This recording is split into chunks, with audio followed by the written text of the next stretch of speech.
Hi everyone, একটা নতুন দিনে চায়ের কাপ নিয়ে আমার প্রিয় জায়গায় বসে ভিডিওটা শুরু করলাম। সকাল থেকে সেরকম তো স্পেশাল কিছু দেখানোর থাকে না, কারণ রোজই মোটামুটি রুটিন কিন্তু একই।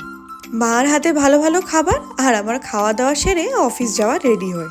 আজকে মা বানিয়েছিল ট্যাংরা মাছ, বেশ ভালো লাগছিল খেতে। অফিস গেলাম, কাজবাজ সারলাম আর ওয়েট করছি কতক্ষণে বাড়ি ফিরবো। আগের দিন নিচে হাঁটতে যাওয়া হয়নি, ওই জন্য আজকে এসে তাড়াতাড়ি করে ফ্রেশ হয়ে নেব। অন্যদিকে বোনের আবদার ম্যাগি খাবে, নর্মাল ম্যাগি নয় কিন্তু চিজ ম্যাগি। ফ্রেশ হয়ে ম্যাগি খেয়ে এবার আমরা তিনজন মিলে নিচে যাচ্ছি হাঁটতে। প্রথমেই যাব সবজির দোকানে।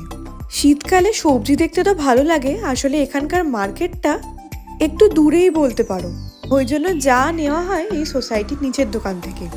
এত বেশি দাম নেয়। এই যে ফুলকপিগুলো তোমরা দেখছো, এগুলো কত করে নিয়েছে বলো তো? 50 টাকা। ভাবা যায়? উপায়ও নেই, বাইরেও যেতে পারছি না, আবার খেতেও ইচ্ছা করছে, তাই নিয়েই ফেললাম। এক গাদা জিনিস কিনে আগে ওপরে গিয়ে রেখে দিয়ে আসি, তারপর আবার নামবো।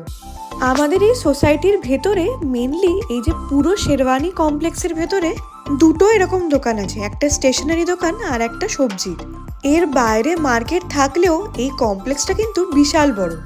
আমার তো রাত ছাড়া সময় হয় না, কে আবার এত দূর যাবে। অয়ন যখন আসে মাঝে মাঝে ওর সাথে স্কুটি করে গিয়ে নিয়ে আসি। তো যাই হোক, এখন আমরা মনের সুখে হাঁটাহাঁটি করে চলেছি। আর এই সপ্তাহটা আমার বেশ লম্বা, 6 দিন অফিস আছে। আর এত ঠান্ডা পড়েছে, নিচেও এরকম আগুন জ্বালিয়ে লোকজন বসে আছে। তো হাঁটাহাঁটি কমপ্লিট হয়ে গেছে, এবার আমরা যাব ওপরে। রাতে আজকে সিম্পল ডিনার, ভাত খাবো ভেবেছি। এত চাটপাটা খাওয়া হচ্ছে, ওই জন্য আজকে সবাই মিলে এটাই প্ল্যান করলাম। রাতের ডিনারে আছে আজকে ভাত, বাঁধাকপির তরকারি আর ডিমের অমলেট। রোজকার মতো আমরা কিন্তু গোয়েন্দাগিনি দেখতে দেখতেই খাওয়া সারি। তো এই ভিডিওটা এখানেই শেষ করছি, তোমাদের সাথে দেখা হবে আবার একটা নতুন ভ্লগ নিয়ে। যদি কিছু ভালো লাগে অবশ্যই চ্যানেলটাকে সাবস্ক্রাইব করো। টাটা।